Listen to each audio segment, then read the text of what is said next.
Hai semua, apa kabar nih hari ini? Semoga kalian baik-baik saja ya dan terlihat ceria dan bahagia. Hehehehe. Ngomong-ngomong soal uang nih, siapa sih yang gak tahu uang? Hahaha. Uang adalah suatu benda yang diterima secara umum oleh masyarakat untuk mengukur nilai, menukar, dan melakukan pembayaran atas pembelian barang dan jasa nih teman-teman. Dan pada waktu yang bersamaan pula bertindak sebagai alat penimbun kekayaan loh. Uang juga sering digunakan oleh sebagian masyarakat nih teman-teman untuk membeli kebutuhan seperti makanan, minuman, cemilan, alat-alat rumah tangga, pakaian, serta buah-buahan. Tapi apa kalian tahu di uang kertas terdapat pahlawan-pahlawan yang tertera di dalamnya? Sebagai insan yang cinta akan budaya, harusnya tahu ya teman-teman, pahlawan-pahlawan yang tertera di dalam uang kertas tersebut. Untuk lebih memahami lagi, mari kita lihat siapa sih pahlawan-pahlawan yang tertera di uang kertas tersebut.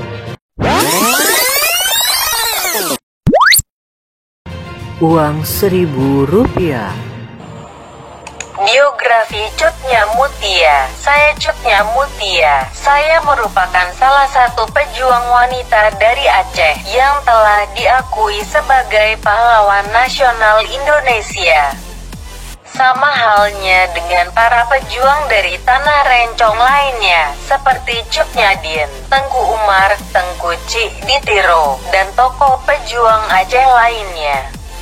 Saya dikenal sebagai sosok pemberani dan memiliki semangat juang yang tinggi serta tekad kuat untuk mengenyahkan para penjajah. Saya bertempur melawan Belanda bersama suami, Tengku Muhammad atau lebih dikenal sebagai Tengku Citunong. Kami bersama-sama melalui perjuangan yang panjang.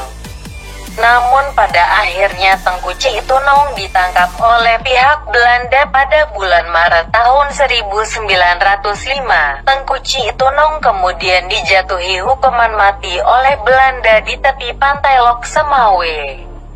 Sebelum meninggal, ia berpesan pada sahabatnya Pang Nagru agar mau menikahi saya dan merawat anaknya sepeninggal dirinya kelak, sesuai pesan mendiang suami. Saya pun menikah dengan Pang Nagru lalu bergabung bersama pasukan pimpinan Tengku Muda Gantu dalam suatu pertempuran melawan Korps Marehause di Payacejam.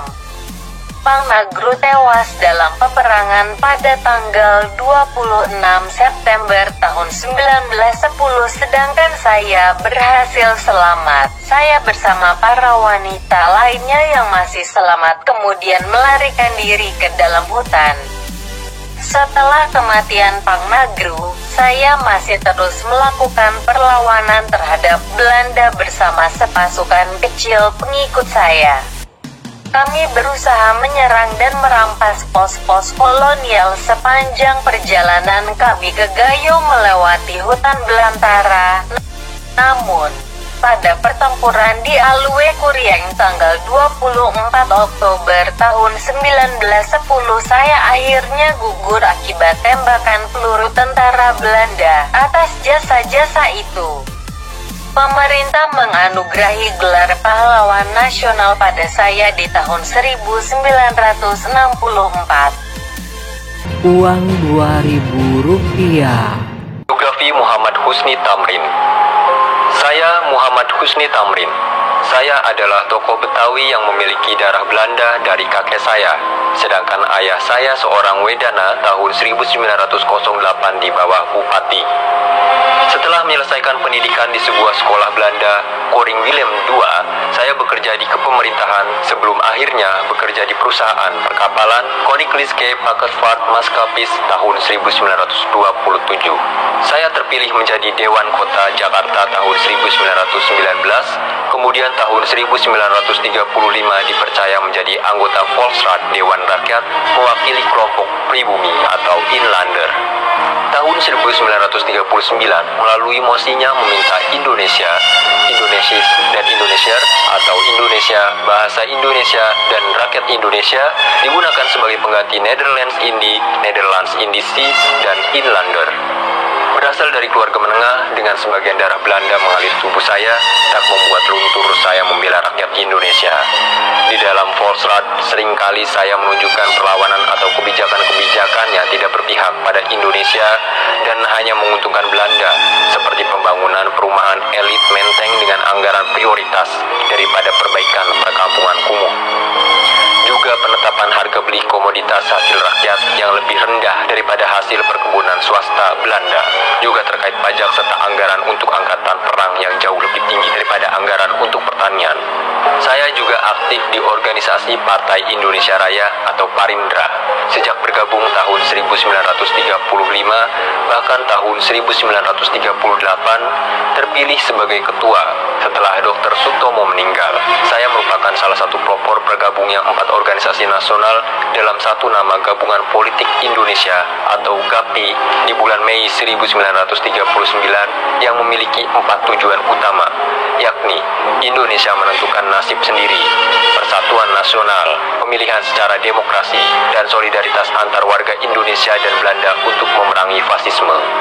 Pada 6 Januari 1941, atas tuduhan bekerja sama dengan Jepang, saya dikenakan tahanan rumah dan tidak boleh mendapat kunjungan dari siapapun hingga 5 hari kemudian meninggal tanggal 11 Januari 1941 dan dimakamkan di Pekuburan Karet, Jakarta.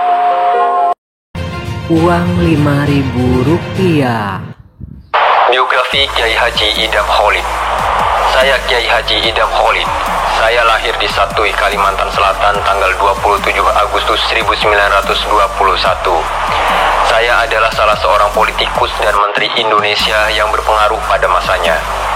Selain sebagai politikus, saya aktif dalam kegiatan keagamaan dan saya pernah menjabat ketua Tanfiziyah Nahdlatul Ulama pada tahun 1956 sampai 1984. Saya merupakan ulama yang cukup lama memimpin organisasi terbesar Islam, Nahdlatul Ulama.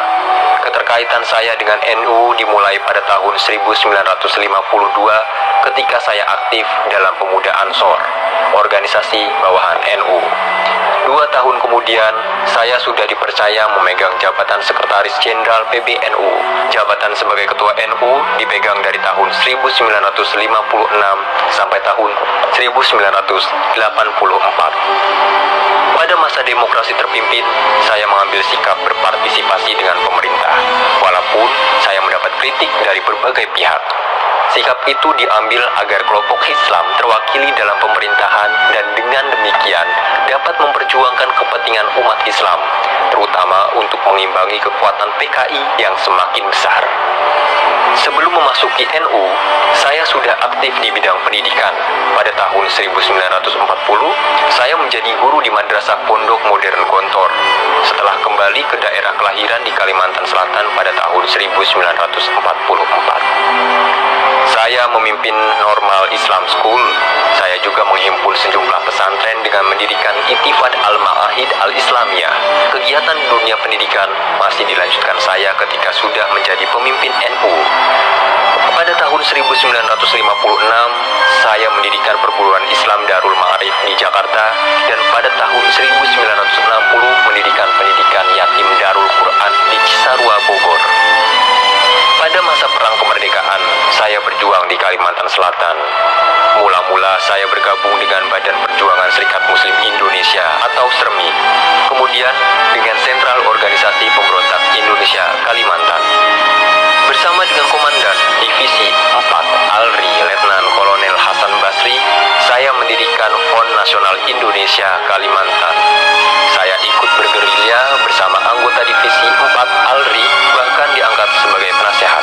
Pada bulan Maret 1949, saya ditangkap Belanda dan baru dibebaskan pada bulan November.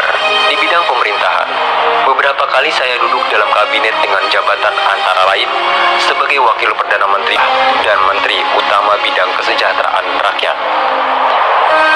Saya juga pernah menjadi anggota dalam beberapa lembaga kenegaraan seperti DPR, Konstituante, DPA, dan MPR. Bahkan saya pernah diangkat sebagai Ketua DPR dan Ketua MPR. Atas jasa dan perjuangan terhadap bangsa dan negara, pemerintah Republik Indonesia menganugerahi gelar Pahlawan Nasional berdasarkan Surat Keputusan Presiden nomor 113/TK/2011 tanggal 7 November 2011. Uang Rp10.000. Biografi Frans Kai Siepo. Saya Frans Kai Siepo. Saya adalah pria kelahiran Wardu Biak, Papua pada 10 Oktober 1921. Saya punya jasa besar, khususnya terhadap kehidupan masyarakat di Papua, sebab saya pernah menyandang status sebagai Gubernur Papua keempat. Saya jugalah yang berada di belakang asal-usul nama Irian. Jasa lain yang masih diingat publik adalah keikutsertaan dalam konferensi Malino di tahun 1946. Saya memang sejak lama ikut serta dalam gerakan kemerdekaan Republik Indonesia. Saya sudah antusias, bahkan saat masih berusia belia, sempat suatu waktu sang pendiri PKII bernama Silas Papare ditangkap oleh Belanda. Saya kemudian bersama beberapa rekan berinisiatif untuk menyatukan wilayah Irian agar menjadi bagian dari Indonesia. Saya sangat anti dengan pemerintahan Belanda saat itu. Bahkan saya sempat meminta sang putra bernama Markus Kai Siepo untuk mengganti nama sekolah dari yang semula disebut Papua Bestur School menjadi Irian Bestur School. Menurut saya, nama Irian memiliki arti besar, terutama kaitannya dengan semangat persatuan masyarakat agar tidak mudah untuk takluk di tangan Belanda. Saya dan beberapa teman sangat antusias menjelang Presiden memproklamirkan kemerdekaan Indonesia. Ini dibuktikan dengan memperdengarkan lagu kebangsaan beberapa hari menjelang proklamasi, tepatnya pada 14 Agustus 1945. Saya juga merupakan salah satu dari pahlawan Trikora atau Tiga Komando Rakyat. Saya berjasa di dalam pembentukan Partai Indonesia Merdeka pada 10 Juli 1946. Yang menjabat sebagai ketua saat itu adalah Lukas Rumkoven. Saya pun kemudian diutus untuk pergi menghadiri konferensi Malino 1946. Itu merupakan peristiwa penting dalam sejarah hidup saya, sebab dalam konferensi tersebut, saya merupakan satu-satunya perwakilan dari Irian. Di sana, saya menyuarakan aspirasi agar nama Papua diganti menjadi Irian hanya berseling 1 tahun. Belanda mencoba melakukan penekanan hingga perang pun pecah di Biak Irian. Saya merupakan salah satu tokoh penting dalam pergerakan tersebut. Sikap anti terhadap Belanda kembali ditunjukkan dengan menolak dipilih sebagai wakil Belanda di konferensi Meja Bundar. Atas sikap keras itu, saya kemudian ditahan dalam periode yang cukup lama, mulai dari 1954 sampai 1961. Penahanan tersebut tidak menyurutkan semangat saya. Bahkan saya kembali menemukan jati diri dengan menjadi pendiri Partai Politik Irian pada 1971. Misi utama dari pembentukan partai tersebut adalah agar supaya wilayah Lunggini bisa bersatu dengan Indonesia. Pada periode ini sempat terjadi peristiwa penting termasuk Trikora atau Tiga Komando Rakyat. Saya menghembuskan nafas terakhir pada 10 April 1979. Kemudian raga saya disemayamkan di Taman Makam Pahlawan Cendrawasih di Biak. Nah, sekarang tahu kan siapa sosok pahlawan yang ada di uang kertas itu? Sebagai warga Indonesia yang baik, harusnya mengetahui ya teman-teman. Semoga dari pembahasan kali ini bisa mengajak kalian supaya lebih giat belajar lagi. Semoga bermanfaat untuk kalian semua. Jangan lupa juga like, komen, dan subscribe ya. Terima kasih buat semuanya dan sampai jumpa di video selanjutnya.